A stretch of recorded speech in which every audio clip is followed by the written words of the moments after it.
We talk a lot about getting the best possible sound from your headphones, DACs, and amps, but one other factor which is very important, though doesn't really get talked about enough, is making the actual process of listening to music more enjoyable. And so, when Eversolo released this, the DMP-A6, a streamer, a DAC, a DDC, a music server, all in one box, and all for less than $1,000, I was pretty excited.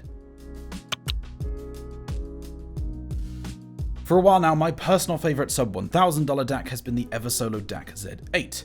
It's about $700, and as well as having excellent objective performance, subjectively I adored it as well.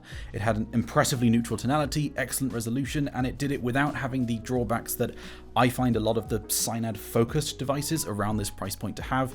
They can often sound a bit clinical and sterile, whereas this doesn't, but also the software on it was very impressive. It looked great, it was customizable, and the build quality of the unit itself matched that level of quality. So when I heard Eversolo was making a streamer, I was immediately interested, but I didn't expect it to be this affordable, and I didn't expect it to be this good. This is only $150 more than the DAC Z8, but on paper has a lot more to offer. So let's dive into what I love and what I don't love about the features on the DMP-A6, and then we'll talk about my thoughts on the sound and whether you should buy this over one of the alternatives as either a DAC or a streamer/DDC. Now, the DMP-A6 is packed with features, too many to talk about entirely in this video, to be honest. So I'm sure you guys don't just want to watch me read through the product page. So if you want to see a full list of everything this has to offer, go to the actual product page itself. There is a link in the description. I'm going to be talking about what I think are the most important or interesting features and what I think is missing.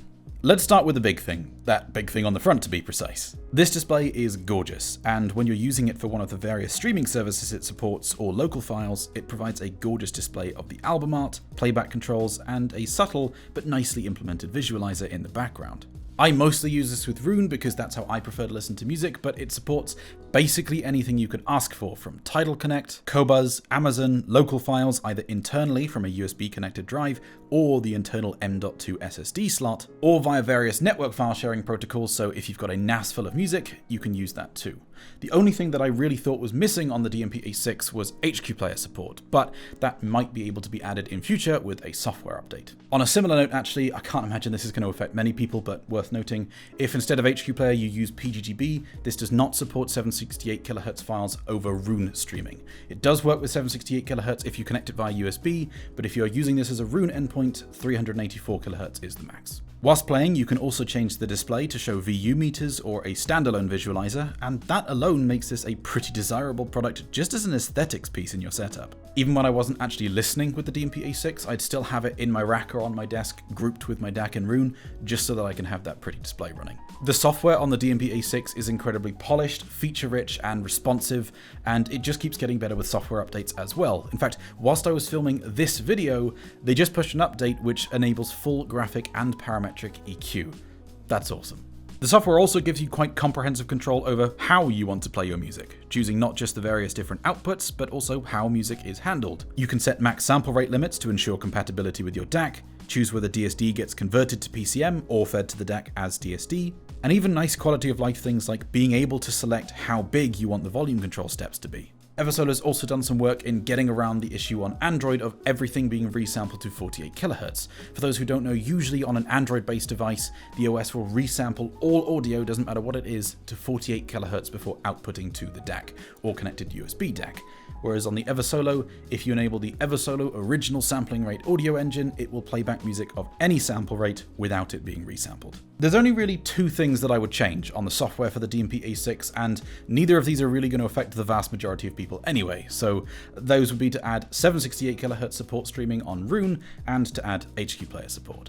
Other than that, it really does leave you wanting for little. The only other complaint I could maybe make would be that it would be nice to be able to drag the EQ bands around rather than having to fill in the exact values themselves, but that's a pretty minor nitpick. This has been an absolute joy to use, and there is almost nothing that I would change in terms of the software and features.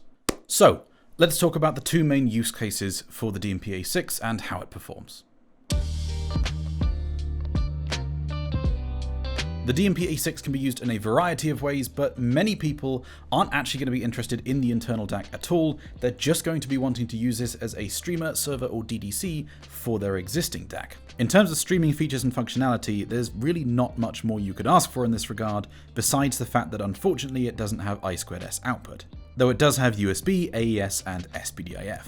But what about actual performance? Is this a good streamer? Well, with a digital source device, a server, streamer, or DDC, feeding digital information to a separate DAC, there's three main performance criteria. The first thing simply being, is the device bit perfect? Can it take the audio data that the local file, Tidal, Rune, or Qobuz, or whatever is providing it and hand it off to the DAC without any of that data, any of those ones and zeros being changed? And the DMP-A6 can be bit perfect, you just need to make sure that you go into settings and enable the volume control bypass. If you have the volume control bypass off, then even at maximum volume, it is still applying some dithering, which isn't really a problem at all, but if you just wanted to be purist and make sure nothing's getting changed, then you can go ahead and turn that on. Obviously, it'll still be changing things if you then apply EQ, but that's the whole point. So it's bit perfect. The second aspect is it noisy? And the answer there is no. This is an incredibly low noise source device, so absolutely no issues there. And the third and final aspect is jitter.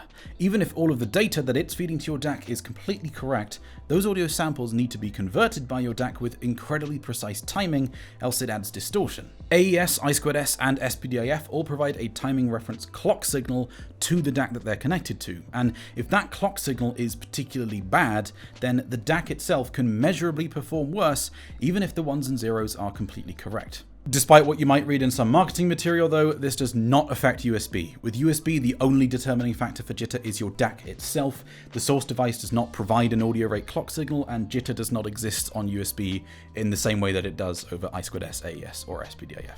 Measuring the jitter at the output of the DMP-A6, we see quite a good result, happily beating out products such as the Gustard U18, Mutec MC3+, and ending up just behind the Pi 2 Design Mercury. This is the regular edition of the DMP-A6. There is a master edition which includes some upgraded clocks, so in theory that one could have better jitter performance.